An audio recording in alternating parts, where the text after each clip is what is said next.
Halo semua, terima kasih udah hadir di acara kita. Kali ini kita akan mengupas tentang satanisme, kita akan bongkar satanisme itu apaan.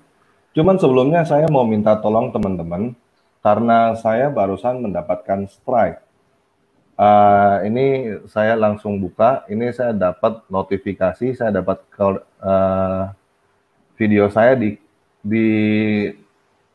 di blog, ada 3 video saya oleh ini PT Digital Rantai Maya Entertainment. Ini videonya yang pertama, ini kena video ini. Ala seperti Angry Birds, Ustadz Abu Somad, Ustadz Khalid Basalamah, Adi Hidayat, Firanda, dan Zulkarnain. Terus yang kedua, ini juga kena 12 alasan kenapa Murtadin meninggalkan Islam plus alasan Abdul Somad cerai. Nah, ini yang kena juga oleh PT Digital Rantai Maya Entertainment. Terus ini yang ketiga, katanya Islam agama damai, benarkah? Feed Ustadz Khalid Basalamah. Juga oleh PT Digital Rantai Maya Entertainment. Jadi ada yang berusaha untuk men-strike down saya punya channel karena ini 3 kali dia tahu kalau ada 3 strike down itu langsung channelnya ditutup. Jadi sekarang saya minta teman-teman semua subscribernya Tanpa Ragi untuk download semua videonya Tanpa Ragi. Semuanya video Tanpa Ragi tolong di-download karena ada beberapa terutama yang live stream seperti ini saya nggak ada backupnya. Jadi saya nggak tahu ini seperti apa ke depannya. Ada kemungkinan channel Tanpa Ragi akan ditutup, benar-benar semuanya ditutup, bukan cuma 3 video ini, karena aturannya YouTube kalau 3 strike down itu channelnya ditutup semua, nggak bisa bikin lagi. Jadi tolong teman-teman yang ngerti kalau misalnya tahu cara download, tolong di-download semua video Tanpa Ragi, karena nggak semuanya saya punya backing, saya nggak punya backupnya. Oke, jadi ini ada 3, saya ulangin, ada 3 saya yang dicoba untuk di-strike. 1 video, ini ada video kedua, ini ada video ketiga, jadi 3 video oleh PT Digital Rantai Maya. Oke, jadi total yang saya udah, sebelum ini ada lagi 1, ada, cuman itu saya dispute, nggak ada masalah.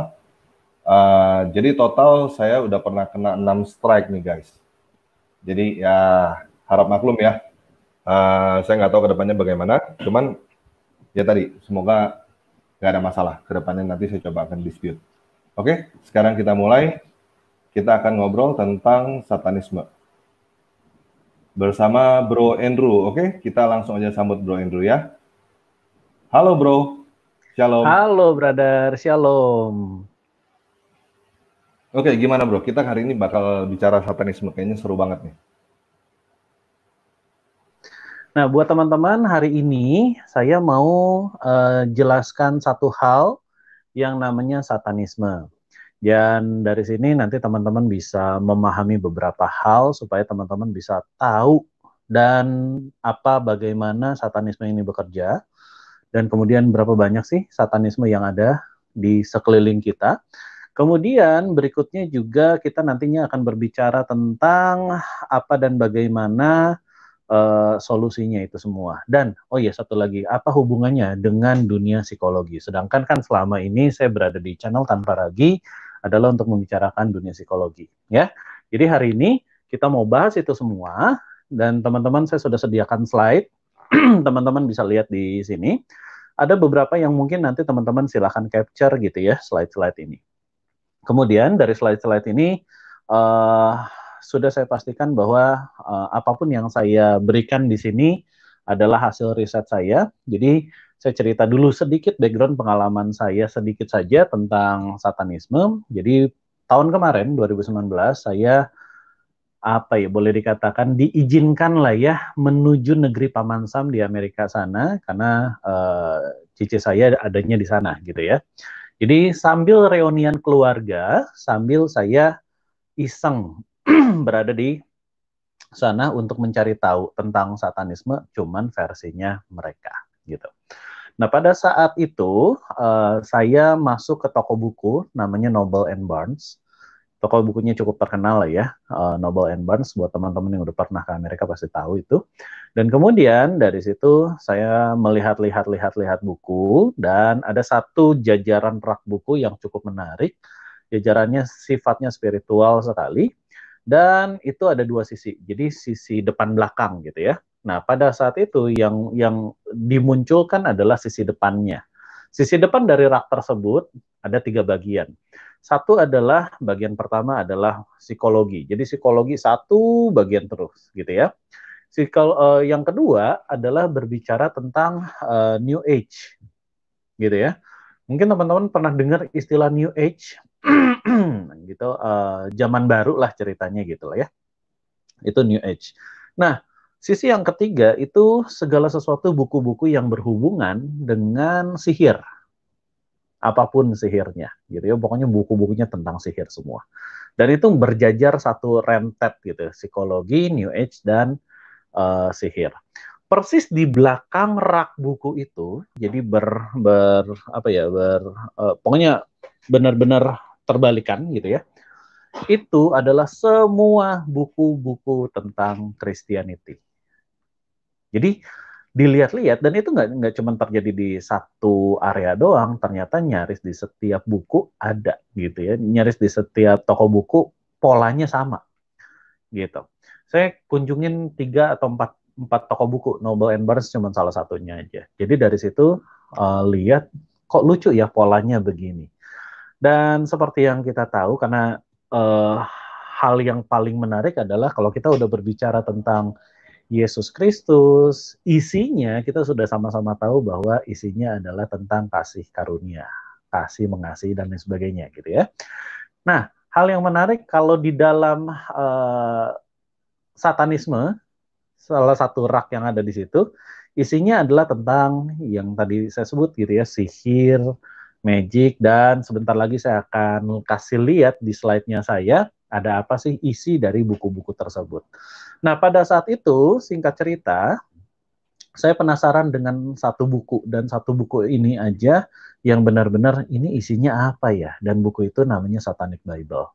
Saya tidak menyarankan teman-teman untuk mencarinya, saya tidak menyarankan teman-teman untuk membacanya, karena benar-benar isinya menyeramkan, dan ada aura energinya yang teman-teman begitu pegang bukunya aja udah apa ya, gemeter gitu ya. Jadi amat sangat berbeda ketika saya memegang Alkitab dan di sisi memegang Satanic Bible. Itu baru megang doang, belum membacanya. Justru sebelum saya membacanya, waktu saya mau buka gitu, akhirnya mengurungkan niat meskipun ada 1-2 halaman yang saya benar-benar buka, tapi ini saya belum siap, hati saya belum siap. Jadi pada saat itu yang terjadi adalah saya kembali pulang ke rumah, dan pada saat saya pulang ke rumah, saya doa tuh kurang lebih 3 harian ya. Tuhan, kalau misalkan ini memang untuk saya ketahui, untuk saya bongkar, Tuhan jagain saya. Singkatnya begitu ya. Setelah itu, setelah doa 3 hari, saya kembali ke toko buku, dan dari situ saya lihat satu persatu halamannya, ada bab-babnya, dan kemudian sekarang saya jadi mengerti apa sih yang dimaksud di Alkitab. Saya akan beberapa hal memberikan ayat Alkitab, nanti saya akan minta Brotan Paragi untuk bisa membacakannya buat kita semua. Nah, dari situ juga jadi mengerti bagaimana orang disesatkan dan apa sih teknik triknya mereka untuk bisa memahami yang namanya satanisme gitu ya. Jadi dari sini apapun yang saya lakukan tentu saja saya bisa mempertanggungjawabkannya. Oke, yuk kita bahas sedikit karena ini teman-teman harus tahu supaya nggak tersesat. Karena kalau misalkan pengetahuan ini tidak ada, teman-teman nggak tahu mana lawanmu, mana musuhmu, teman-teman nggak akan tahu.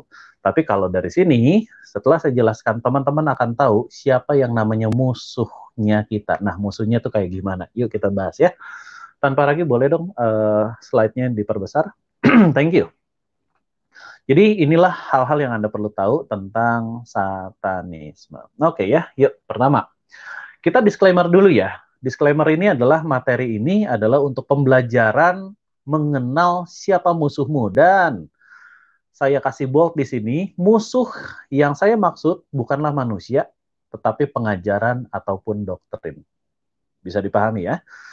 Nah, walaupun ada nggak sih musuh manusianya, ya saya mesti bilang ada juga mungkin ya. Jadi kayak jelmaan iblis lah, mungkin saya bisa bilang gitu. Tetapi aslinya bukan orang-orang yang seperti itu yang jadi musuh kita. Yang jadi musuhnya adalah pengajaran maupun doktrin yang ada. Saya akan jelaskan satu persatu doktrin dan pengajaran yang ada itu apa aja, gitu ya. Dan saya akan dari disclaimer ini teman-teman bisa lihat di 1 Petrus 5 ayat 8, sadarlah dan berjaga-jagalah, lawanmu si iblis berjalan berkeliling, sama seperti singa yang mengaum-ngaum dan mencari orang yang dapat ditelannya. Jadi kalau kita nggak ngerti si iblis itu yang mana, doktrin yang mana, jangan-jangan tiba-tiba kita udah diterkam tanpa kita sadari. Gitu ya. Jadi disclaimer-nya ini sekali lagi ini adalah tentang pengajaran si satanisme yang selama ini ada. Nah, ini adalah beberapa aliran pecahan dari satanik. Gitu ya. Ini saya sedikit memberanikan diri. Sebenarnya saya nggak mau sebenarnya untuk hal ini dibuka, di open, tetapi bagaimanapun pecahan aliran satanik ini teman-teman bisa lihat di Wikipedia. Jadi kalau dilihat di Wikipedia satanik, ntar link-linknya pasti ke arah-arah area-area ini. Dan nama-nama tersebut, nama-nama yang teman-teman sedang lihat saat ini akan teman-teman temukan gitu. Karena semua link ini kurang lebih pengajarannya isinya sama. Cuman ada yang menitik beratkan pada pengajaran X, ada yang menitik beratkan pada pengajaran Y, dan lain sebagainya, gitu ya. Contoh kayak Wicca. Wicca itu menitik beratkan pada pengajaran sihir. Itu adalah Wicca, gitu ya. Kemudian waktu di Amerika, saya juga di internet ya, karena internetnya internet Amerika, ditawarin Hermetic Golden Dawn. Yang nomor 1 tuh, Hermetic Order of Golden Dawn. Isinya apa sih? Isinya adalah kabalah dan lain sebagainya, kayak gitu ya. Jadi saya beberapanya tahu dan saya ngerti banget isinya kayak gimana. Oke, ini cuma aliran pecahannya aja. Nah, sekarang kita jelaskan ya, isi dari pengajaran satanik itu apa aja. 1, ini adalah berbicara tentang kebohongan dan memanipulasi. Dan pengajaran ini tentang kebohongan dan manipulasi itu benar-benar diajarkan. Gimana sih cara memanipulasi? Manipulasinya gini, saya akan jelaskan dulu ya. Manipulasi yang dimaksud di satanik ini adalah untuk benar-benar ngambil keuntungan pada orang lain sebanyak-banyaknya. Itu adalah manipulasi. Boleh dikatakan penipuan. Kalau di dalam bahasa Inggrisnya lebih tepatnya penipuan gitu ya. Manipulasi di sini adalah benar-benar membuat seseorang tidak sadar masuk perangkap dan akhirnya terjebak, terjerembab, dan mengeluarkan uang sekian banyak untuk kepentingan-kepentingan tertentu. Gitu ya, itu 1. Dan yang diajarkan juga adalah lies. Lies itu kan kebohongan ya. Belajar untuk berbohong, yang penting gue dapetin sesuatu. Gitu ya.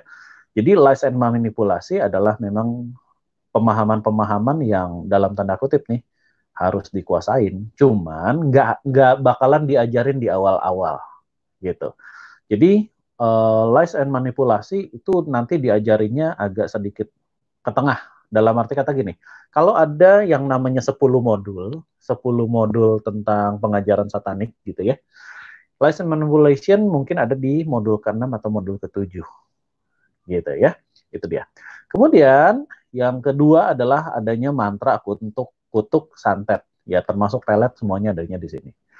Ini hal yang benar-benar membuat mencengangkan banget tuh, karena di Satanic Bible, salah satu isinya yang di belakang-belakang buku Satanic Bible itu sendiri, isinya adalah mantra yang sama sekali kita nggak tahu. Saya sendiri, ini mantra yang saya nggak tahu cara pengucapannya kayak gimana. Tetapi kalau saya ucapkan gitu lah ya, pasti mengandung sesuatu gitu. Jadi saya lewatin dan lain sebagainya hanya untuk tahu oh memang isinya adalah mantra. Mantranya ada terjemahannya lagi. Terjemahannya adalah ya memang kutuk itu. Jadi salah satu pemahamannya begini ya, pemahaman daripada satanik kenapa sih mesti ada kutuk? Karena salah satu pengajarannya begini. Kalau ada seseorang yang menyakiti kamu, hancurkan mereka. Itu adalah pemahaman dari satanik. Jadi, ingat ya, jadi kalau satanik itu nggak ada ampun ceritanya. Kalau seseorang mengganggu kamu, hancurkan. Sampai dia tahu bahwa saya ini berkuasa. Gitu. Sampai lu jangan macam-macam. Jadi boleh dikatakan premanismenya tuh udah ada di sini. Gitu. Makanya ada mantra, ada kutuk, dan juga ada santet. Plus juga ada pelet gitu ya. Kemudian nomor 3 adalah senang mengumpat dengan maksud yang sesungguhnya. Definisi senang mengumpat ngerti lah ya teman-teman ya. Tapi ini benar-benar maksud yang sesungguhnya. Kita bisa ngerti juga bahwa di dalam kehidupan keseharian kita kan pernah ngumpat tapi bercanda ya. Ngumpatnya tapi bercanda. Rese lo misalnya begitu ya. Itu pun masih sangat halus banget. Tapi kan kita pernah dengerin ada orang yang ngumpat dan ngumpatnya itu benar-benar ditujukan dengan sekuat tenaga, sekuat energinya untuk memang lu mendingan hancur gitu lah ya, ceritanya begitu ya. Nah, ini adalah ngumpat yang memang didesain untuk bisa menjatuhkan mentalnya orang. Nanti saya akan jelasin di bagian slide-slide berikutnya ngapain sih ngumpat itu gitu ya. Nah, jadi kalau misalkan ada yang nggak suka, ya ngumpat aja. Kalau ada yang sesuatu yang kita nggak suka, ngomongin aja, ngomongin kasar nggak apa-apa, jelek nggak apa-apa. Emang begitu gitu lah ya. Jadi itu yang diarahkan. Kemudian nomor 4, nah ini yang paling sering nih. Nomor 4 adalah berbicara ritual seks dan kemudian menghancurkan keluarga. Dan beberapa pengajaran dari satanisme itu nggak ada kasih. Kasih itu diselewengkan jadi ritual seks. Itu banyak banget. Dari hal-hal yang tadi aliran-aliran satanisme yang saya berikan itu banyak sekali. Jadi ini boleh dikatakan ritual seks itu kayak apa ya? Kayak semacam penyembahan lah gitu lah ya. Semacam kalau misalkan kalau nggak ada ritual seksnya kayak bukan sesuatu banget, kayak bukan satanisme. Jadi ciri yang paling gede daripada satanisme yang mudah untuk dikenali adalah adanya ritual seks. Gitu. Jadi kalau misalnya ya, ini yang saya cuma baru dengar aja. Tapi saya yakin beberapa orang juga tahu karena ini bukan rahasia umum. Misalnya ritual-ritual di Gunung Kemukus misalnya aja, ritual-ritual di Gunung Kawi. Saya nggak tahu ritualnya apa, tetapi beberapa stasiun televisi sudah pernah merekam beberapa hal dan mewawancari beberapa hal bahwa di sana ada ritual-ritual seksnya gitu ya. Nah, itu fungsinya adalah untuk memperkuat mantra, santet, pelet. Gitu. Itu adalah ritual, itu adalah untuk memperkuat itu semua ya. Nah, salah satu yang ditujukan oleh satanisme adalah menghancurkan keluarga. Salah satunya ya. Definisi menghancurkan keluarga pun nanti ada definisi bertingkatnya. Saya nggak jelasin di sini, tapi tujuannya adalah di sana. Kemudian berikutnya, nomor 5 adalah, nah ini menarik nih, amat sangat tertulis di sana, di Satanic Bible itu adalah berbicara wanita adalah objek seks. Sekali lagi ya, di Satanic Bible, di sana tertulis bahwa wanita adalah objek seks. Akan lebih bagus lagi jika wanita menerima bahwa dirinya adalah objek seks. Jadi ada beberapa pengajaran di satanisme, beberapa aliran-aliran tertentu itu membujuk rayu wanita untuk bisa menjadi objek seks dengan sukacita, dengan happy gitu ya. Disertai dengan perasaan bangga lagi, senang lagi, dan mengakui bahwa dirinya adalah objek seks. Jadi kalau dirinya adalah objek seks nggak ada penolakan dan melakukan seks itu dengan bangga gitu. Dan ini cukup banyak terjadi. Beberapanya yang masuk ke Indonesia, beberapa pengajaran-pengajaran satanisme ini udah masuk ke Indonesia dan beberapanya saya bongkar dan seperti biasa gitu lah ya. Setelah dibongkar ya orang satanisnya, orang yang jadi satanisnya nggak begitu kok, tapi jelas-jelas tertulis di dalam materi-materi pembelajarannya dia, gitu ya, hal-hal yang seperti itu. Nah, salah satunya ini saya belum tulis, tapi salah satunya juga ini jadi tambahan ya, bahwa yang namanya ritual seks nggak cuma sekedar ritual seks. Wanita bukan juga sekedar objek seks, nggak. Tetapi ada juga bahwa mendorong orang-orang yang pengikut satanisme, pengikut ordo-ordo tertentu gitu ya, untuk bisa memiliki orientasi seksual yang lain. Misalnya jadi gay, misalnya jadi lesbian, misalnya jadi transgender.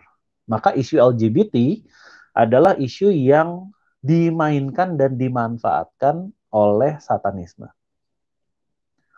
Bahwa beberapa orang-orang tersebut, orang yang sorry itu saya menjadi gay, menjadi lesbian, adalah beberapa hal yang kalau secara sudut pandang psikologi adalah orang-orang yang pernah terluka.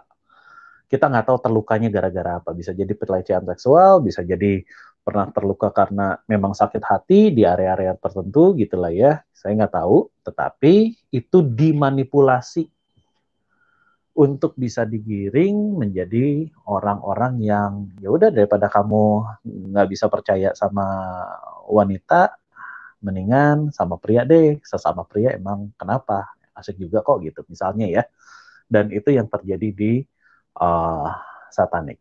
Kemudian nomor 6. Nah, nomor 6 ini adalah hal yang paling gede nih, yaitu meniadakan Tuhan atau juga menghina Tuhan. Definisi meniadakan Tuhan adalah mengandalkan diri sendiri. Tuhan itu nggak ada, Tuhan itu ilusi. Kalau kamu lagi sedih, emang di mana Tuhan sampai bisa menghibur kamu? Itu yang paling sering digembar-gemborkan, gitu ya. Tuhan, saya lagi nggak punya duit nih, misalnya begitu. Tuhan, saya lagi dalam kondisi terjepit nih. Saya sudah berdoa meminta pertolongan, tapi mana pertolonganmu? Jadi hal-hal yang seperti itu yang dimana satanik bisa dengan sigap gitu ya. Kalau ada orang-orang curhat ke mereka, ke para satanis, bisa dengan curhat. Nah, lu bisa lihat sendiri kan, Tuhan itu nggak ada. Lu doa doa doa tiap malam juga sampai doa puasa juga Tuhan mana? Tuhan tuh nggak ada gitu. Jadi itu yang akhirnya digiring. Sehingga orang-orang yang berdoa dengan tekun dan lain sebagainya belajar untuk tidak lagi percaya dengan Tuhan. Oh iya ya, jangan-jangan Tuhan cuma ilusi. Oh iya ya, jangan-jangan Tuhan itu cuman uh, apa ya, cuman hayalan orang aja. Sehingga gara-gara itu akhirnya mulai mundur. Udah nggak lagi percaya sama pengajaran yang benar, udah mulai lagi nggak percaya sama wejangan-wejangan yang tepat dan lain sebagainya, gitu ya. Nah, ini juga paling sering banyak.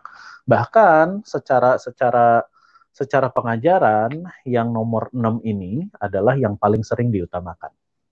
Gitu ya. Jadi salah satu cara menarget orang-orangnya, orang-orang yang apa ya, untuk bisa terjaring dalam satanisme adalah dengan pendekatan psikologi seperti ini. Itu makanya walaupun dunia psikologis terus membicarakan satanisme, ada hubungannya nggak ada. Karena ini adalah hal yang ditargetkan gitu ya. Nah, buat teman-teman, jadi ini bisa memahami bahwa apakah teman-teman lagi berada di dalam kondisi yang terhimpit, lagi berhadapan dengan kesukaran misalnya gitu ya. Kemudian ada orang yang ngapain percaya sama Tuhan. Nah, yang kayak gituan baru tuh dikerjain deh sama si satanisnya gitu ya. Oke, berikutnya uh, nomor 7. Ini salah nih, nomor 6. Ya udah, nomor 6 halaman ini gitu ya. Kemudian tipuan terbesarnya nomor 6 ini adalah menganggap bahwa iblis itu tidak ada atau iblis itulah yang berkuasa atas bumi. Jadi nomor 6 ini sedikit kelanjutan sama yang nomor 6 di halaman sebelahnya gitu ya. Itu nomor 6 yang di sini adalah meniadakan Tuhan, garis miring menghina Tuhan. Kalau di sini adalah membuat sebuah tipuan bahwa iblis itu nggak ada. Atau bagi yang percaya bahwa iblis itulah yang berkuasa di atas bumi gitu ya. Dan itu yang jadi inti kalau udah masuk di satanis. Kemudian nomor 7 adalah meminta kekayaan kepada entitas. Jadi ada beberapanya entities yang disuruh cari duit. Kita pasti pernah dengar kalau di Indonesia ada istilah babi ngepet gitu ya. Tapi di luar sana juga banyak. Di luar sana dalam arti kata di Amerika sana yang minta uang pada entities itu banyak. Kepada dunia orang mati, kepada Satan itu sendiri, dan di Indonesia namanya pesugihan, itu banyak. Kita baru-baru ini dapetin isu itu ya, ada seorang pedagang kaki lima yang ngeludahin makanannya sendiri. Oke ya, kayak gitu. Kemudian berikutnya adalah adanya perjanjian darah, pertukaran nyawa, dan penumbalan. Dan ini jadi menarik. Ini benar-benar jadi menarik. Karena gini, kalau kita sudah mengerti, sudah mengetahui gimana sih caranya satanik bekerja, dia akan meminta sesuatu sama orang yang meminta sesuatu gitu ya. Jadi misalkan kalau ada orang yang meminta kekayaan misalnya gitu. Kemudian dari situ si kuncennya dalam tanda kutip ya, kuncennya atau si dukunnya lah kalau kita bilang itu nanti menawarkan apa yang kamu mau kekayaan, gampang kok. Tapi apa yang kamu bisa berikan untuk aku, dan biasanya sifatnya adalah penukaran nyawa. Biasanya begitu, gitu ya. Setelah penukaran nyawa, disegel, ibaratnya kalau kita bikin surat kontrak kan mesti ada perjanjian hitam di atas putih ya, perjanjian apa, tanda tangan kita tuh mesti ada di sebuah kertas. Nah, kalau ini perjanjiannya adalah dengan cara menyegel darahmu, gitu. Tapi ingat, nggak cuma sekedar darah, di luar darah juga ada. Nanti saya akan jelaskan ya, di luar darah juga ada. Jadi ini adalah segelnya. Kemudian pasti meminta penumbalan. Penumbalannya bisa kesehatan, penumbalannya bisa orang lain.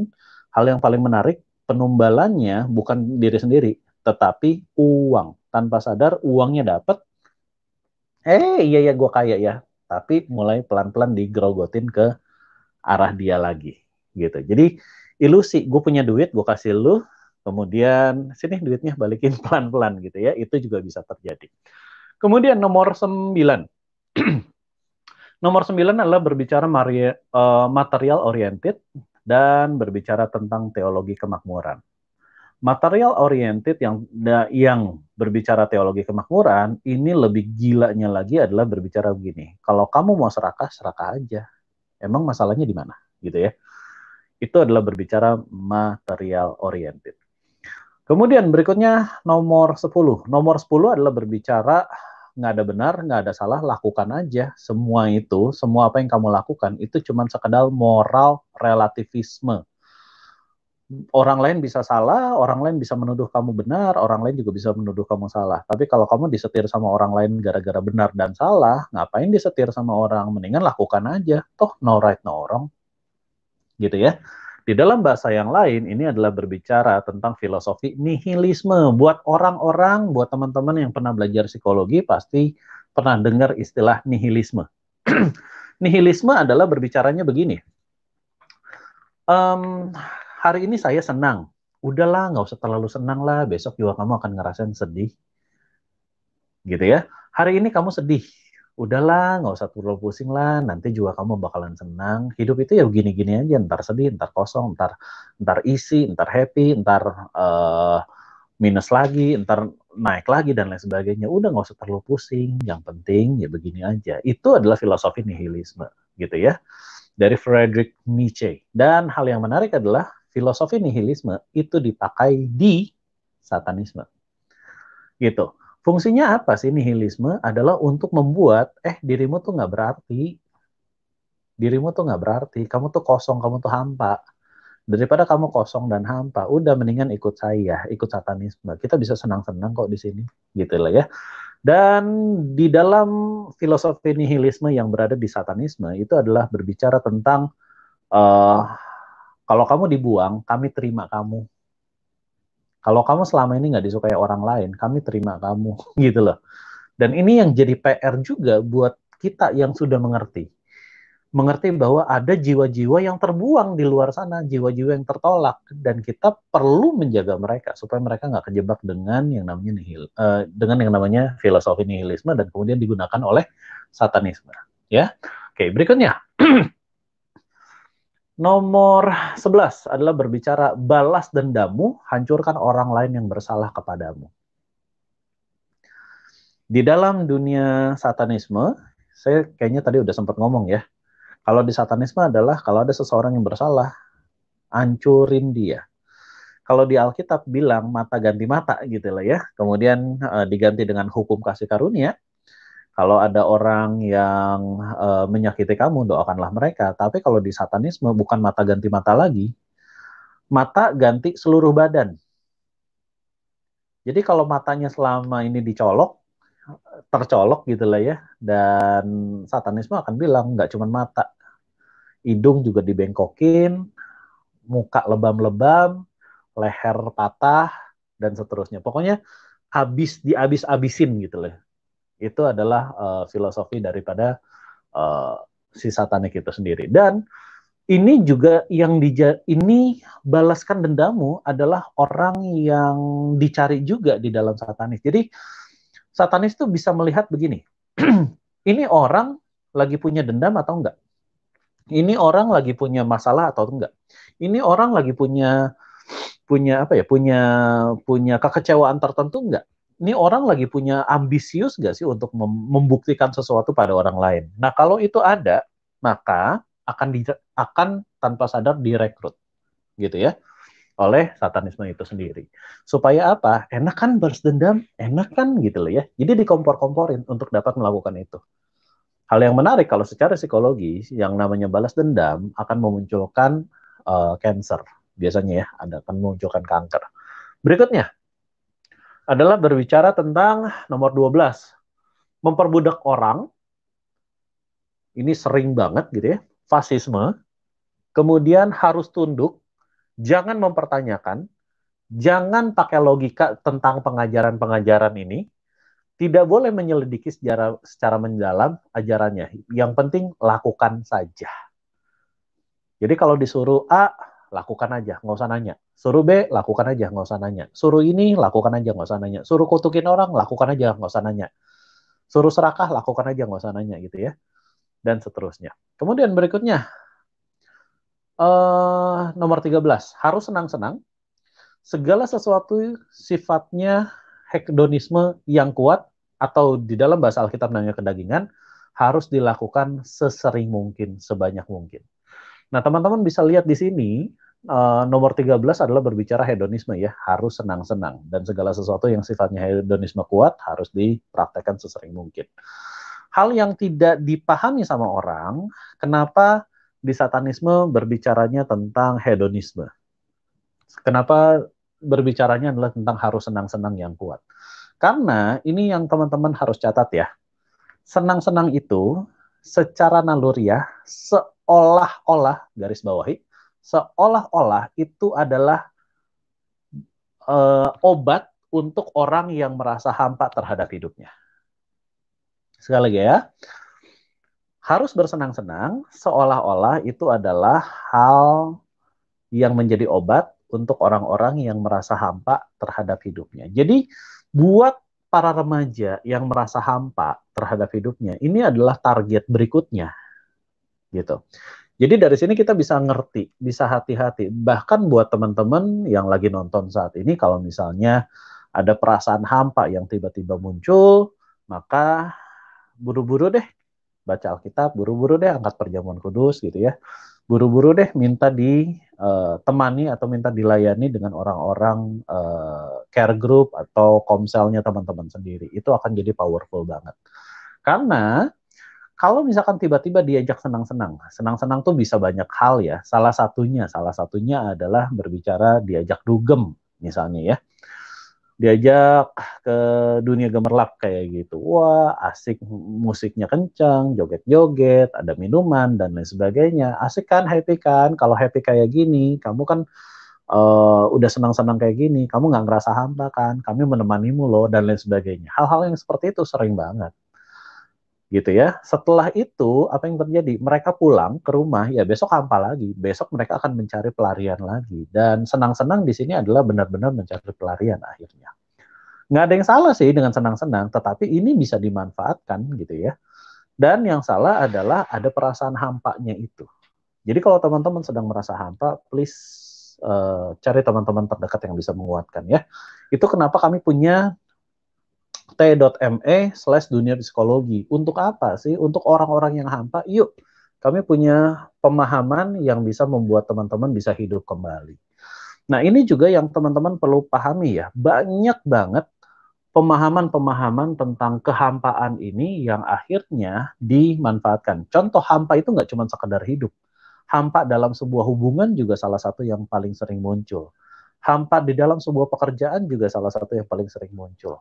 Hampa di dalam dunia bisnis juga salah satu yang paling sering muncul. Jadi hampa itu nyaris dimanapun, termasuk hampa di relationship antara anak dengan orang tua. Jadi kalau teman-teman ngalamin itu, kembali lagi, teman-teman boleh masuk ke t.me/dunia psikologi yang ada di layar teman-teman saat ini. Ya, oke, berikutnya. Oh, satu hal lagi. Teman-teman bisa bedakan antara senang dengan rasa bahagia. Itu beda. Rasa bahagia itu adalah rasa di mana diri kita fulfill. Benar-benar merasa fulfill. Apa ya? Secara bahasa Indonesia apa ya? Teman-teman mungkin ngerti gitu ya. Kita merasa penuh, asik, enak, tenang, damai gitu loh ya. Fulfill, merasa kalau di dalam bahasanya saya namanya alive. Alive gitu ya. Jadi hidup yang benar-benar hidup, bukan hidup asal hidup-hidupan gitu. Dan ini yang justru dicari sama orang untuk bisa merasa hidup yang benar-benar hidup. Nah, jadi kalau misalkan teman-teman hampa, yang teman-teman perlu cari adalah mencari hidup gitu. Di dalam bahasa bahasa apa ya? Bahasa Alkitabiah namanya Zoe life. ZOE life. Zoe life gitu ya. Hidup yang dimiliki oleh Kristus itu sendiri. Yang nanti kalau kamu hidup, kamu ada di dalam Kristus, Kristus ada di dalam kamu, maka itu yang benar-benar hidup gitu ya. Oke, saya lanjut. Nomor 14 adalah, nah ini kita bisa lihat juga dari ciri-ciri pemimpinnya. Pemimpinnya ambisius untuk bisa berkuasa, kaya, terkenal, dan menghalalkan cara-cara curang dan juga sekaligus memanipulasi. Gitu. Jadi dari sini salah satunya ya teman-teman udah bisa lihat gitu ya. Oke. Jadi pengajaran dari satanik adalah ini semuanya. Teman-teman bisa capture ya. Nah, kemudian teman Bro Tanpa Ragi boleh bacain dong Roma 1:24-32. Boleh dong? Kita belajar beberapa hal supaya teman-teman bisa ngerti. Ini konsep satanisme sebenarnya sudah dikasih tahu ada di Alkitab. Oke, bentar ya, Bro. Yuk.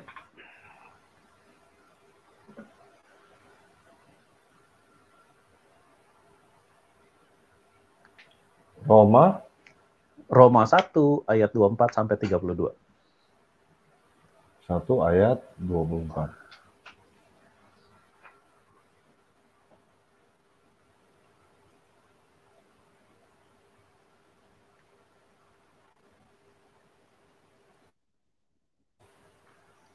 Satu ayat 24-32.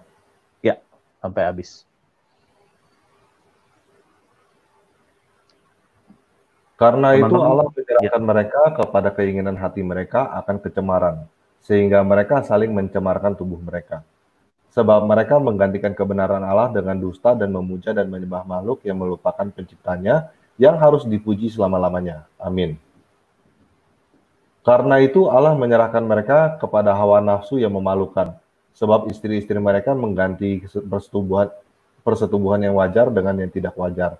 Demikian juga suami-suami meninggalkan persetubuhan yang wajar dengan istri mereka dan menyala-nyala dengan berahi mereka terhadap seorang terhadap yang lain, sehingga mereka melakukan kemesuman lelaki dengan lelaki, dan karena itu mereka menerima dalam diri mereka balasan yang setimpal untuk kesesatan mereka. Dan karena mereka tidak merasa perlu untuk mengakui Allah, maka Allah menyerahkan mereka kepada pikiran-pikiran yang terkutuk, sehingga mereka melakukan apa yang tidak pantas. Penuh dengan rupa-rupa kelaliman, kejahatan, keserakahan, dan kebusukan. Penuh dengan kedengki, pembunuhan, perselisihan, tipu muslihat, dan kefasikan. Mereka adalah pengumpat, pemfitnah, pembenci Allah, kurang ajar, congkak, sombong, pandai dalam kejahatan, tidak taat kepada orang tua, tidak berakal, tidak setia, tidak menyayang, tidak mengenal belas kasihan. Sebab walaupun mereka mengetahui tuntutan-tuntutan hukum Allah, yaitu bahwa setiap orang yang melakukan hal-hal demikian patut dihukum mati. Mereka bukan saja melakukannya sendiri, tetapi mereka juga setuju dengan mereka yang melakukannya. Yes. Jadi teman-teman bisa lihat di sini ya, apapun yang tertulis di Alkitab ini, itu adalah pengajaran yang sudah Tuhan tunjukkan bahwa ini loh satanisme. Nah, kita buka lagi satu lagi, Galatia 5, 19, ayat 19 sampai 21.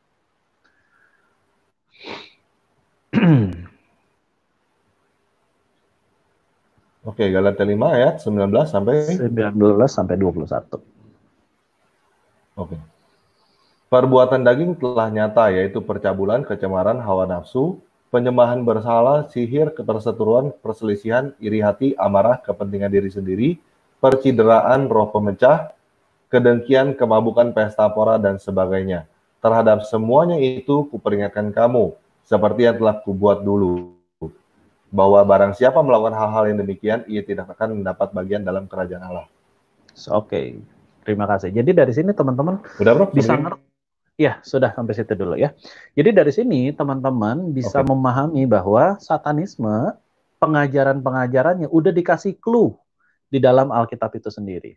Karena udah dikasih clue, masalahnya kita sering kali nggak ngerti gitu lah ya. Nggak ngerti, oh ini, karena gini, apapun yang tadi dibacakan seolah-olah itu cuman sekedar dunia psikologi biasa. Dengki, iri, keserakahan itu kan dunia psikologi. Mungkin yang lebih tepatnya ke area dunia lain adalah berbicara tentang sihir, berbicara tentang santet, kutuk, dan lain sebagainya. Kebanyakan orang memahami satanisme adalah hal-hal yang seperti itu, santet, kutuk, dan lain sebagainya. Padahal iri dengki juga bisa dalam tanda kutip termasuk dan dimanfaatkan oleh satanisme. Jadi dari sini teman-teman bisa memahami ya, itu mengapa pertama kali saya membuat video kolaborasi dengan Tanpa Ragi adalah bercerita, cuci emosimu, cuci dendammu, cuci segala sesuatu yang selama ini kamu punya untuk bisa membalaskan sesuatu dan untuk menunjukkan pembuktian sama orang lain bahwa gue bisa lakukan itu, gue benar dan lu salah. Cuci itu semua. Jadi dengan semua apa yang saya sempat pelajari di dunia psikologi, sekarang saya baru benar-benar bisa memahami bahwa dengan adanya mencuci emosi kita, kita bisa jauh sekali dari pemahaman dan dikuasai oleh satanisme itu sendiri. Ya, jadi teman-teman bisa memahami area-area seperti ini. Nah, sekarang hal yang keterbalikannya itu ada di buka lagi Galatia yang tadi ayat 22 sampai 26. Sama hal yang tadi. Ini hal yang keterbalikan, yaitu buah roh. Yuk kita baca yuk. Tetapi buah roh adalah kasih, sukacita, damai sejahtera, kesabaran, kemurahan, kebaikan, kesetiaan, kelemah lembutan, penguasaan diri. Tidak ada hukum yang menentang hal-hal itu. Barang siapa menjadi milik Kristus Yesus, ia telah menyalibkan daging dengan segala hawa nafsu dan keinginannya. Jikalau kita hidup oleh roh, baiklah kita hidup juga dipimpin oleh roh. Dan janganlah kita gila hormat. Janganlah kita saling menantang dan saling mendengki. Yes, dan dari sini teman-teman bisa paham bahwa yang tadi adalah berbicara iri, berbicara dengki, berbicara segala sesuatu, kepahitan, sihir, dan lain sebagainya. Sedangkan begitu ikut Tuhan, ini perbedaannya terlalu jauh. Perbedaannya adalah inilah buah roh, yaitu kasih, bla bla bla bla. Ya teman-teman bisa ngerti, sampai Tuhan sempat bilang bahwa kalau ada orang yang bersalah kepadamu, ampunilah dia 77 kali 7 kali. Gitu lah ya. Ceritanya masa sih seperti itu dan lain sebagainya. Nah, dari sini teman-teman bisa mengerti bahwa satanisme adalah berbicara untuk menghancurkan orang berdasarkan ego emosionalnya yang paling tinggi. Kalau ada seseorang bersalah kepadamu, hancurkan. Kalau ada seseorang bersalah kepadamu, kutuklah. Kalau ada seseorang bersalah kepadamu, hal-hal yang seperti itulah ya. Dan teman-teman bisa ngerti bahwa kita harus didesain menjadi pemenang dan lain sebagainya. Tapi pemenangnya pemenang yang menghancurkan gitu ya. Dan tidak ada istilah kasih. Di satanisme tuh kasih itu nggak ada. Love itu buat mereka itu adalah saks gitu. Buat mereka itu cuma jadi bahan lelucon. Itu mengapa tidak heran kalau di satanisme itu apa ya, boleh dikatakan salah satu ritualnya untuk beberapa aliran itu meludahi salib sebagai simbol dan sebagai lambang bahwa uh, kasih itu tidak ada. Bukan cuma sekadar kasih itu tidak ada, ketika meludahi salib itu juga berbicara bahwa penebusan itu tidak ada. Gitu. Jadi di satanisme adalah berbicara segala sesuatu atas dasar saya yang tentukan segala sesuatunya, uh, saya mengandalkan diri sendiri tanpa perlu yang namanya Tuhan. Toh saya bisa hidup di sini karena diri saya sendiri. Saya akan bertanggung jawab dengan apa perilaku tindak tanduk saya, dan saya tidak butuh pimpinan Roh Kudus, pimpinan Tuhan itu nggak butuh. Itu adalah isi dari satanisme. Dan sekarang teman-teman juga bisa ngerti karena ini semua, makanya Tuhan membuat Musa untuk bisa ada 10 perintah Tuhan gitu ya. Teman-teman bisa lihat di Keluaran 20, kita juga udah sama-sama tahu bahwa 10 perintah Tuhan adalah jangan ada ilah lain di hadapanku. Sedangkan di satanisme adalah emang ngapain butuh Tuhan? Itu adalah pemahamannya. Kalau ada Tuhan yang lain, kenapa butuh Tuhan yang Yesus ini gitu lah ya. Kenapa butuh Tuhan, kenapa butuh Yahweh dan lain sebagainya. Nah, itu hal-hal yang teman-teman bisa pahami. Kemudian kalau dibilang jangan mengingini sesamamu, sedangkan kalau di satanisme serakah aja, inginin aja, emang kenapa? Gitu lah ya. Kalau dibilang jangan berdusta di hukum Taurat, dusta aja, emang kenapa sih? Kalau saya bisa dapat keuntungan dari dusta, emang kenapa? Gitu. Dan itu jadi kita bisa ngerti kenapa 10 perintah Tuhan itu ada. Karena di luar itu udah tindak tanduk perilaku yang bisa diarahkan untuk bisa ditangkap sama satanisme. Dan akhirnya keselamatan kita bisa hilang. Itu yang teman-teman bisa lihat dan pahami di area-area tersebut. Termasuk hormatilah ayah ibumu, satanisme, nggak perlu. Ayah ibumu tuh bisa jadi rival dirimu sendiri gitu. Itu pengajaran-pengajaran yang amat sangat melenceng banget. Dan ingat kita berada di akhir zaman juga ya teman-teman. Di pengajaran di akhir zaman ini, salah satunya yang sudah tertulis di mana di Alkitab adalah ada saatnya anak-anak tidak lagi hormat sama orang tua, gitu. Oke, hal-hal yang seperti itu. Jadi banyak banget pemahamannya. Nah, kemudian dengan proses ini apa hubungannya dengan psikologi? Nah, ini yang teman-teman perlu pahami ya. Saya mengambil pemahaman ini dari Sigmund Freud. Dan Sigmund Freud ini ya salah satu yang diakui lah ya di kalangan psikologi. Dan di Sigmund Freud ada teorinya yang paling terkenal. Saya akan jelaskan di sini. Jadi manusia itu secara psikologis terdiri dari 3 area. Ada ide gitu ya, tapi bacanya it. Kemudian ada yang namanya super ego. Kemudian ada yang namanya ego. Nah, di sini teman-teman ada yang namanya it. Saya akan jelaskan it itu apa sih? It itu adalah berbicara tentang, wah cukup kecil nih, bisa tolong gedein, oke ya. It itu adalah berbicara tentang hasrat di dalam diri atau innate desire. It itu juga berbicara tentang pencari kepuasan dan kesenangan, pleasure, gratification, dan indulgence seeker. Kemudian berikutnya adalah agresi alias sakaratmu dewek lah ceritanya gitu. Dan kemudian perilaku instinktif dan impulsif. Impulsif itu adalah kondisi saat seseorang mendapatkan dorongan untuk melakukan sebuah tindakan tanpa memikirkan konsekuensinya terlebih dahulu. Gitu. Jadi dulu waktu wawancara saya yang pertama dengan Tanpa Ragi, saya pernah bilang bahwa manusia itu punya 5 pikiran. Gitu ya, pikiran sadar, bawah sadar, pikiran tubuh, pikiran energi, dan pikiran spiritual. Nah, itu cenderung ke arah pikiran tubuh, karena tubuh secara naluriah, secara natural, mencari kenikmatan dan menghindari sengsara. Itu adalah gitu ya. Bahkan itu boleh dikatakan pikiran primitif, pikiran hewani kalau kita bilang. Nah, di satanisme juga sempat dibilang bahwa manusia itu bukanlah manusia. Manusia itu hanyalah hewan yang berbeda bentuk. Jadi Di satanisme bilang bahwa karena kita adalah hewan, mari kita wujudkan it ini lebih banyak gitu. Wujudkan gratifikasi, wujudkan perilaku instingtif, wujudkan mencari-mencari kesenangan, hal-hal yang seperti itu, termasuk hedonisme dan lain sebagainya. Nggak usah pikir panjang lah. Makanya sekarang di area-area satanisme sedang beredar satu pemahaman yang namanya pragmatic psychology. Pragmatic psychology adalah berbicara pragmatis gitu ya. Pragmatis itu berbicara paradigma praktis, nggak mau ribet, yang gampangnya aja, shortcutnya kayak gimana. Jadi kalau kamu misalnya contoh kamu nggak suka sama si A, udah tebas aja si A, nggak usah pusing gitu. Itu namanya pragmatic psychology. Kalau misalkan kamu mau coklat dan coklat itu ada satu, sedangkan anakmu mau gitu misalnya, udah nggak usah pusing, kamu makan aja, nggak usah bagi anakmu. Itu juga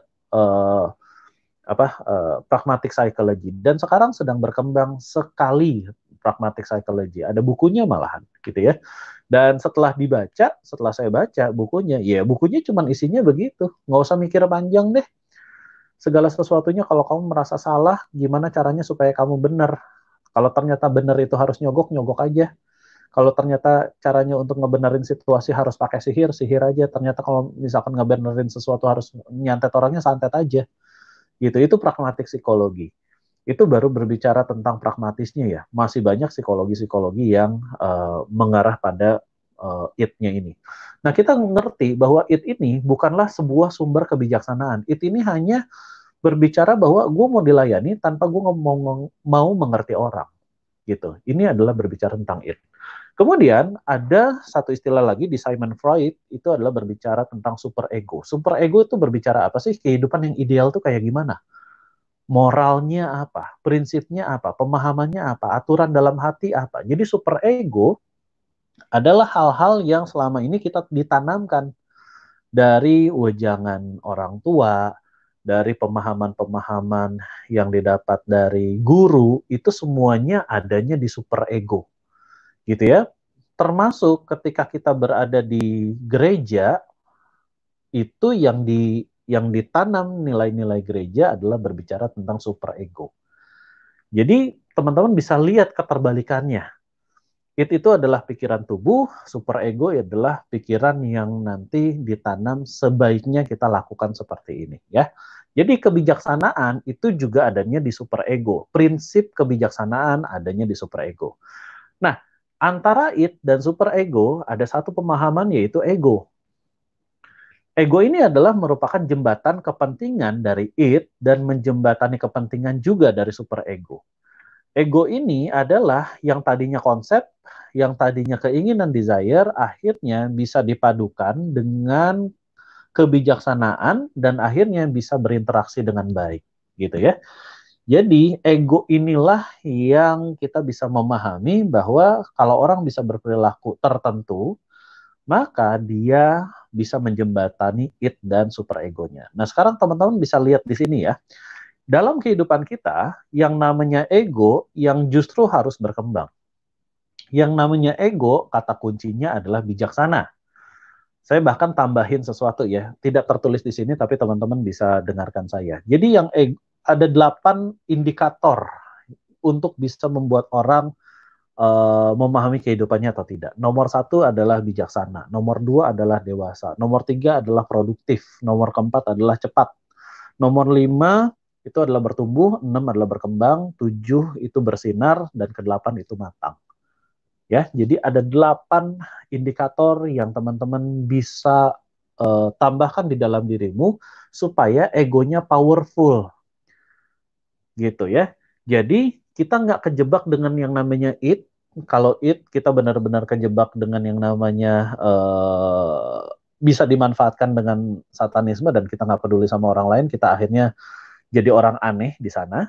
Tapi juga di satu sisi kita nggak kejebak dengan super ego, karena super ego sifatnya konsep, gitu ya. Konsep moral tuh kayak gimana sih? Konsep agama juga adanya di sana.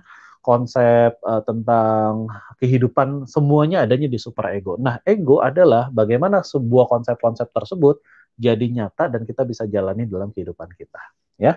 Jadi di sini.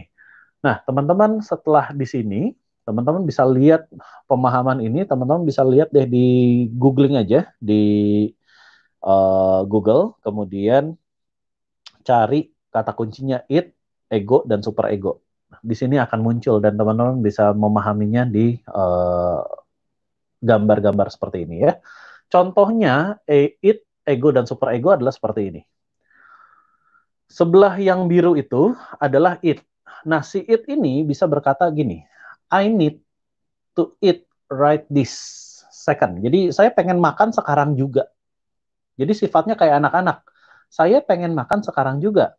Kemudian super ego adalah, kamu nggak bisa gitu dong. Karena kamu in the middle of an important meeting. Kamu lagi ada di tengah-tengah meeting nih. Gitu. Nah, ego ini yang akan jadi bahan pertimbangan. Ego ini yang akan membuat teman-teman punya perilaku tertentu. Gitu ya. Jadi ego ini ada di tengah-tengah dan kejepit antara id dan super ego. Jadi ada kepentingan si id yang harus dijembatani dan ada kepentingan super ego yang juga perlu dijembatani. Bisa ngerti ya di sini ya. Contoh yang lain juga adalah seperti ini.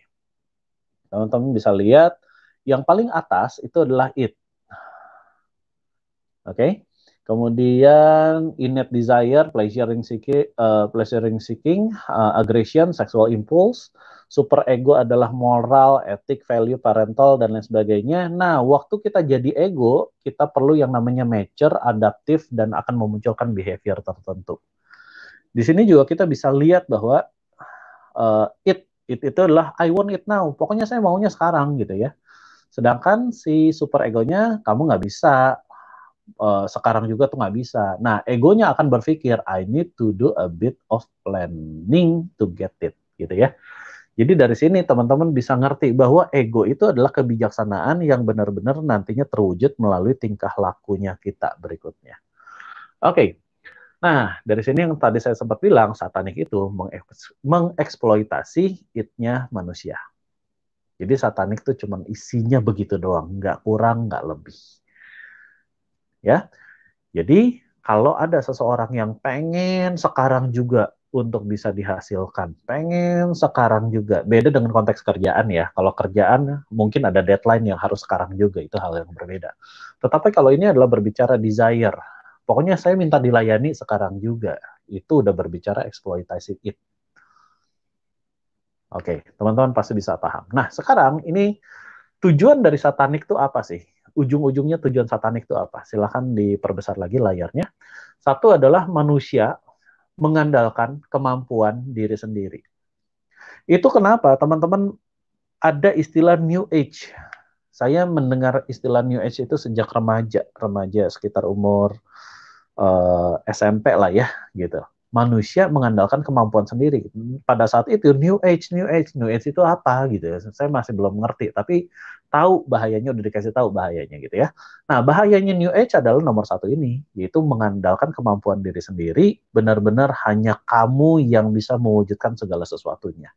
Termasuk teman-teman, nomor satu ini manusia mengandalkan kemampuan diri sendiri, itu yang boleh dikatakan diambil dan dilencengkan akhirnya menjadi sebuah teori namanya teori law of attraction, hukum tarik menarik. Ini semuanya terjadi karena ini. Kalau kamu bisa menarik apa impian kamu, ngapain butuh Tuhan, gitu loh maksudnya.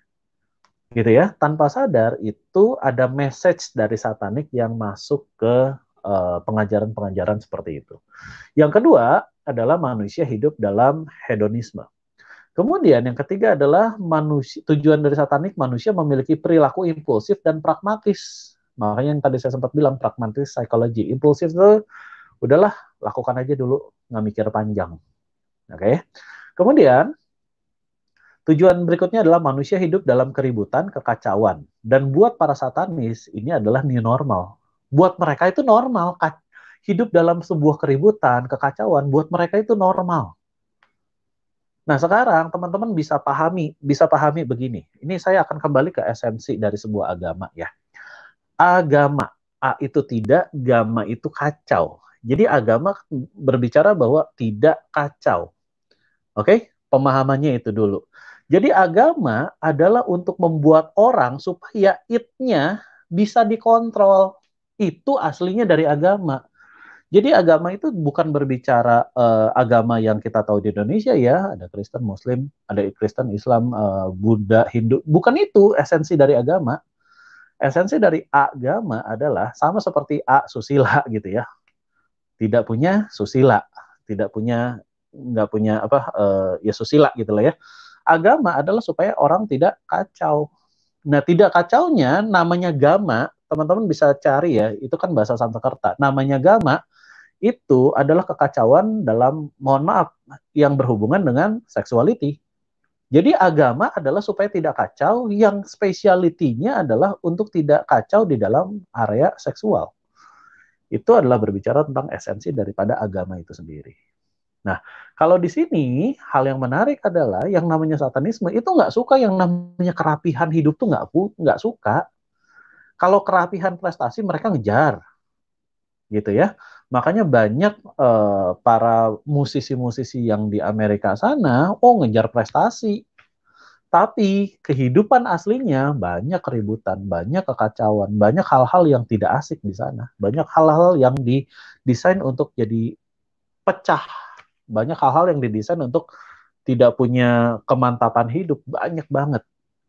Jadi dari sini ya teman-teman bisa memahami. Nah berikutnya adalah manusia tidak mengakui adanya Tuhan, menolak Tuhan. Dan hal ini dikhususkan lebih khususnya lagi kepada Yesus Kristus. Jadi tidak ngakuin yang namanya Yesus Kristus, tidak ngakuin Yesus Kristus sebagai Tuhan, dan menolak mengakuinya. Jadi kalau sekarang kita bisa ngerti bahwa dia satanik udah jelas antikris, sudah jelas gitu. Tetapi ada sangat banyak pengajaran-pengajaran di luar sana yang kalau sudah ditelusurin, udahlah Tuhan itu nggak ada, gitu ya. Walaupun ini jadi universal akhirnya, Tuhan itu nggak ada di agama A, nggak ada di agama B, nggak ada di agama C, nggak ada di agama D, dan lain sebagainya. Tetapi tujuan satanik adalah sejatinya adalah tidak mengakui Yesus Kristus sebagai Tuhan. Itu tujuan asli yang paling tingginya. Gitu ya. Nah, dari sini teman-teman bisa paham bahwa satanik memang spesialis ke arah sana. Oke. Nah, sekarang teman-teman, karena kita berbicara juga tentang dunia psikologi, teman-teman harus mengerti apa sih target korban dari orang-orang yang bisa dalam tanda kutip diracunin sama satanisme dan bisa digayat oleh para satanis. Yuk, kita lihat di sini ya. Satu adalah orang yang mengalami emotional insecure. Emosinya tidak merasa firm tentang dirinya sendiri. Insecure, merasa tidak aman segala sesuatunya. Gitu ya. Pemahamannya begini teman-teman. Kalau teman-teman nggak insecure, nggak merasa aman di dalam, nggak merasa aman di dalam dirimu, kemudian singkatnya begini, nggak merasa amannya kenapa? Karena preman, karena kamu takut preman. Nah sekarang gimana kalau misalkan kamu ikut kami sebagai preman? Insecure kamu pasti hilang. Gitu loh pemahamannya ya. Jadi teman-teman bisa ngerti bahwa mereka akan mencari emosional yang sama teman-teman untuk diubah. Yang tadinya teman-teman punya ketakutan secara emosional, insecure emosional, udah daripada itu mendingan ikut kami deh, berantakan sekalian gitu lah. Daripada kamu hidup tapi penuh dengan ketakutan, toh berantakan juga, sekarang mendingan ikut kami. Berantakan tapi kami punya keberanian, kayak gitu loh. Ya. Nah, itu yang jadi target korban yang pertama. Yang kedua adalah orang-orang yang ditolak, tertolak dan diabaikan. Nah, ini menarik dan ini jadi pusat perhatian buat teman-teman. Karena orang yang ditolak, tertolak, diabaikan biasanya adalah orang yang, sorry itu saya ya buat teman-teman ya, adalah orang-orang yang tadinya, mungkin ini terjadi sama teman, mungkin terjadi sama teman-teman, adalah orang yang berada di dalam kandungan, kemudian mau digugurkan, kemudian mau dibuang, dan teman-teman punya perasaan tertolak begitu. Gitu. Jadi di sini teman-teman bisa paham bahwa ada beberapa dari teman-teman saya, klien-klien saya yang punya pemahaman, punya perasaan ini. Kenapa ya badan saya seluruh tubuh nih merasanya sakit dan perasaan sakit ini berbicara bahwa saya ditolak. Saya biasanya nelusurin dua hal ini. Apakah kamu anak di luar nikah? Orang tuamu belum menikah, tapi kamu lahir. Kamu, mamamu hamil duluan, misalnya begitu ya. Nah, yang kedua adalah apakah kamu anak yang pada saat berada di dalam kandungan ingin digugurkan. Waktu mamanya merasa ingin digugurkan aja, si anak udah berasa bahwa saya itu bukan anak yang diharapkan, gitu ya. Dan perasaan ini kebawa sampai gede. Oke, nah saya tambahin yang ketiga. Yang ketiga adalah ada kemungkinan perasaan bahwa ada perasaan ditolak, tertolak dan diabaikan itu terjadi sama teman-teman anak-anak kita yang di panti asuhan, gitu. Kenapa? Karena papa saya pengelola panti asuhan ya di sebuah kota. Dan di sana di panti asuhan ada yang memang orang tuanya nggak ada yang orang tuanya ada, tetapi menitipkan anak-anak di panti asuhan. Padahal orang tuanya, saya nggak tahu, saya nggak bisa ngejudge juga ya. Mungkin orang tuanya nggak mampu atau orang tuanya mampu, tapi ada beberapa hal yang perlu diberesin. Tapi singkatnya, kok papa mama membawa saya ke panti asuhan sih? Sedangkan di otaknya mereka sudah diajarin bahwa panti asuhan adalah anak-anak yang tidak punya mama, tidak punya papa. Padahal mereka sadar gitu, mereka juga punya papa, punya mama, dan ini yang jadi masalah berikutnya ya. Ini jadi perhatian buat kita. Mungkin beberapa dari teman-teman punya lembaga panti asuhan apapun lah namanya ya. Nah, teman-teman perlu pahami ini supaya pada saat kita melakukan kunjungan kepada teman-teman anak-anak kita yang berada di panti asuhan, kita bisa memperlihatkan kasih yang benar-benar. Saya memang bukan bapak aslimu, saya memang bukan mama aslimu, tapi saya punya kasih yang kamu butuhkan, gitu. Oke ya, jadi itu orang-orang yang ditolak, tertolak, dan diabaikan. Nah, kemudian target korbannya adalah orang yang tidak punya kepercayaan diri yang cukup tentang menjalani kehidupan sebagai manusia, gitu ya. Dengan kata lain, target korbannya adalah citra diri yang rusak. Jadi, jika ada teman-teman yang segelama ini citra dirinya rusak, saya tuh bukan apa-apa, saya mah apa atuh gitu lah ya, sering ngomong kayak gitu. Saya mah apa atuh, saya mah orangnya begini aja, udahlah, itu mah hal yang nggak mungkin buat saya, itu mah buat buat orang lain, itu mah wacana aja, dan seterusnya dan seterusnya. Yes, teman-teman sedang berada di area itu. Dan saya pastikan, andai kata teman-teman nggak kegait satanisme pun, teman-teman nggak akan berkembang. Gitu. Karena ini berbicara tentang citra diri. Dan paham nggak? Bukan paham nggak ya? Kalau teman-teman sudah memahami ini semua, teman-teman bisa lihat bahwa waktu Tuhan menciptakan diri kita, waktu Elohim menciptakan manusia, itu adalah berbicara tentang marilah kita ciptakan manusia seturut gambar dan rupa kita. Gitu ya. Artinya bahwa citra dirinya kita powerful banget, keren banget, memang kita segambar dan serupanya Tuhan. Tapi yang terjadi adalah ketika manusia jatuh dalam dosa, apa yang terjadi? Ya citra dirinya kan hilang, citra dirinya rusak. Dan itu yang, yes, citra dirinya Adam sebagai manusia rusak nih. Mari kita lakukan perusakan berikutnya. Itu adalah satanis. Oke? Nah, buat teman-teman yang selama ini punya citra diri yang rusak, teman-teman gabung yuk di t.me/dunia psikologi. Gabung sama kita, teman-teman bisa ngumpul dengan orang-orang yang bisa membantu teman-teman di grup Telegram tersebut ya. Nah, yang terakhir adalah target korbannya adalah orang-orang yang memiliki mental illness, broken home, nervous breakdown, maladjustment, kemudian anxiety neurosis, ini adalah anxiety itu apa ya? Kecemasan. Kemudian sibling rivalry, jadi sesama kakak adik saling berantem, jadi rival gitu ya, jadi musuh. Dan semua orang yang tidak berguna karena mentalnya lemah. Nah, khusus kata-kata ini saya kutip dari Satanic Bible itu, gitu ya. Jadi di Satanic Bible mereka sengaja mentarget orang-orang yang mental illness, punya masalah mental, yang broken home, yang nervous breakdown dan seterusnya. Dan di Satanic Bible itu adalah berbicara bahwa mereka ada kelompok-kelompok satanis itu ada justru untuk orang-orang yang tidak berguna karena mentalnya lemah. Hal yang menarik ya. Menarik kenapa? Karena kalau kita sudah sadar bahwa mungkin di beberapa area kehidupan kita, mungkin teman kita, mungkin sahabat kita, mungkin area di mana lingkungan kita tinggal, di sana ada orang-orang yang selama ini seperti itu, gitu ya, mental illness, broken home, dan lain sebagainya, teman-teman bisa selamatkan mereka. Caranya gimana? Sederhana. Perlakukan mereka dengan normal. Anggaplah mereka tidak mental illness, anggaplah mereka tidak broken home, anggaplah mereka tidak punya kecemasan, dan seterusnya. Jadi upayakan kita berkomunikasi dengan mereka sebagaimana kalau mereka adalah orang yang sempurna. Itu akan mengganti mental mereka, gitu ya, daripada lu kan anaknya nggak pernah akur sama orang tua, misalnya begitu ya. Itu malah akan ngejatuhin dan akan membuat orang yang keras jadi jauh lebih keras lagi. Oke? Nah, itu dia. Nah, sekarang kita berbicara solusi yuk. Solusinya apa? Solusinya saya kasih dua hal ya. Solusinya adalah nomor satu adalah begini.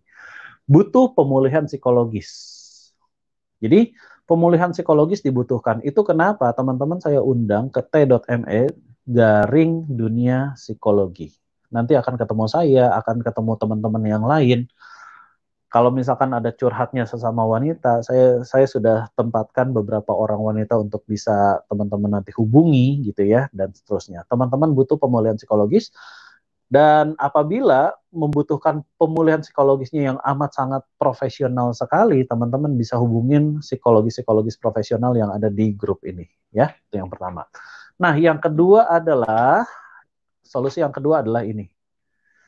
Marilah kepadaku semua yang letih lesu dan berbeban berat, Yesus akan memberikan kelegaan kepadamu. Jadi, ini yang teman-teman butuhkan. Saya mesti bilang, dari semua apa yang saya praktekkan, saya kembali, Yesus itu solusi buat teman-teman. Solusi buat sakit hatimu, solusi buat kekecewaanmu, solusi buat marahmu, solusi buat segala sesuatu yang selama ini teman-teman memiliki dendam. Solusi buat teman-teman yang hidupnya nggak pernah damai, solusi buat teman-teman yang hidupnya nggak pernah fulfill, solusi buat teman-teman yang selama ini selalu merasa hampa di dalam hidupnya. Yesus adalah solusinya. Marilah datang kepada Yesus karena Yesus akan memberikan kelegaan kepadamu. Itu dia.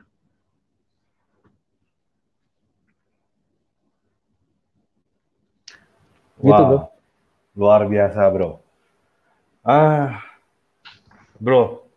Ya. Sebenarnya saya mau ajak teman-teman untuk masuk gitu ngobrol, cuma kayaknya saya sendiri lagi nggak konsen gara-gara kena copyright strike, bro.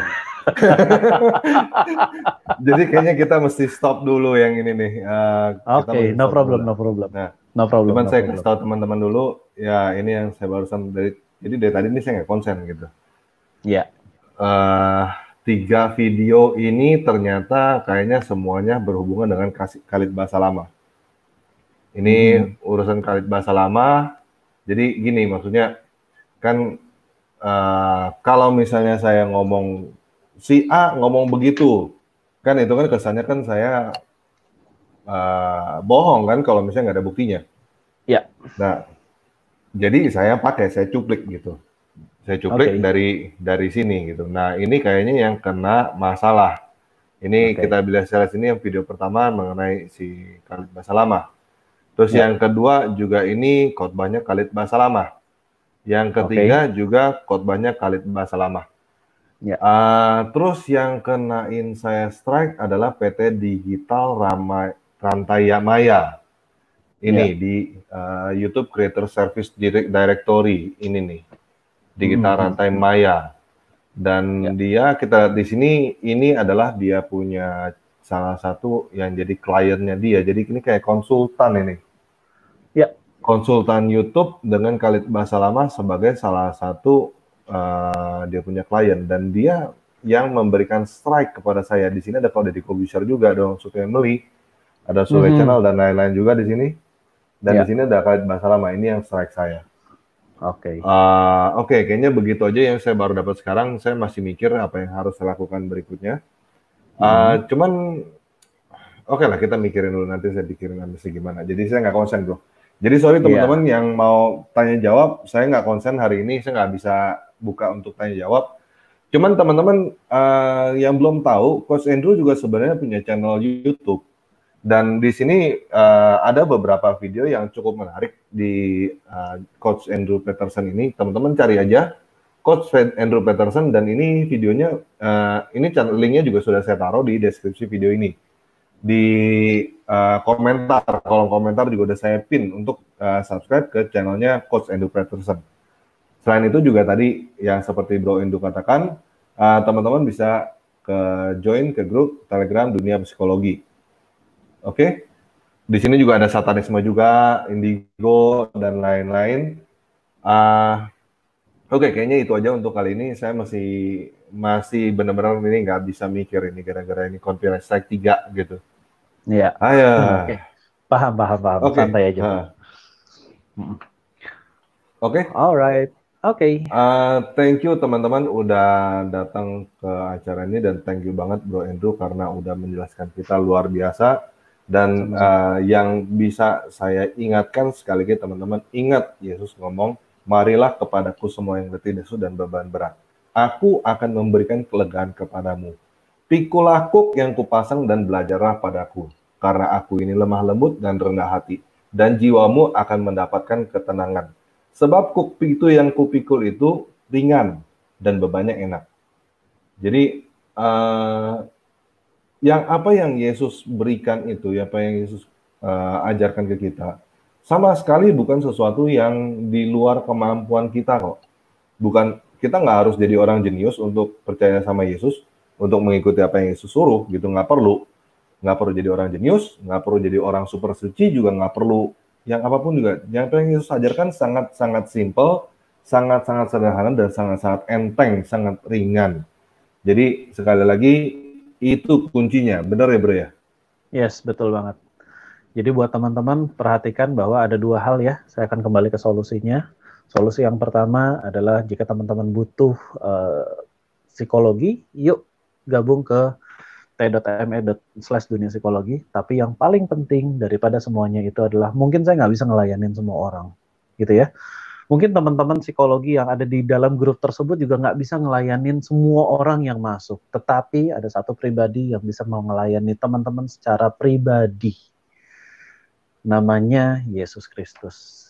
Jadi datanglah sama dia, berdoalah, dan teman-teman akan dapatkan kelegaan dan damai sejahtera. Dan permasalahan yang bisa diselesaikan oleh bos Yesus juga jauh di atas kita. Oh, banget. Saya terbatas, tapi dia yang punya kuasa mujizat lebih keren banget lah. Saya cuma dikasih ilmunya dikit banget. Saya bisa mempretelin itu dikit banget dari semua ilmunya psikologi. Tetapi paling tidak, saya dapat bisa untuk menjelaskan buat teman-teman yang awam. Tetapi Tuhan Yesus bisa punya lebih powerful untuk bisa menjelaskan melalui pengalaman teman-teman. Ya, betul sekali. Dan seperti yang pernah saya katakan juga, bahwa kekristenan itu bukan cuma teori, tapi pembuktian. Ya, betul. Kita punya, bukan cuma sekedar tahu, tapi kita kenal. Itu yang berbeda jauh antara tahu dan kenal. Oke? Ya. Kita harus tutup sekarang. Terima kasih guys udah bergabung di acara kita. Saya nggak tahu, mungkin Bro Andrew nanti, soalnya sekarang ini saya lagi mikir juga tentang kebetulan ini kena strike, dan juga Open Biblika akan dibangkitkan kembali. Jadi saya belum tahu kedepannya gimana. Saya lagi masih mikir, ada kemungkinan Bro Andrew juga saya minta untuk dibantu di Open Biblika. Oke, siap. Dan ini juga mumpung lagi ada strike begini, mungkin udah saatnya juga, memang udah harus waktunya juga. Oke? Terima kasih semua. Yesus Kristus memberkati.